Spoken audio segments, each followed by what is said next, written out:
یو څوک هغه هیر ډیر لري، یعنی یو شی په یاد نه ورځي، په ذهن کې یو شی نه ورځي، هر وخت یو شی د ذهن څخه ورسوره کې د سوچونه کوي، فکرونه کوي، پریشان وي.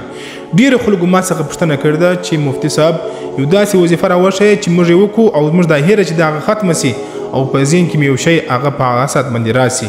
نو یو داسې اسم د الله رب العزت، یو اسم صفاتي د الله رب العزت داسې اسم دی چې دی ویلو په برکت سره به دا هیره چې دا بالکل ختم سي او په ذهن کې به تیزوالی راسي ان شاء الله العزیز. او د دنیا چې کوم معاملات دي الله رب العزت په دې کې تاسو مدد وکي. نو د هر لمانځه بعد یا رحمانو، د هر لمانځه بعد یا رحمانو سلواري وایست، سلواري وایست، سل تسبیح د سره واخلي. ویل ډیر اسانه دي او ډیر مختصر ذکر دي. د هر لمانځه بعد 15 وخت لمنځونه دي.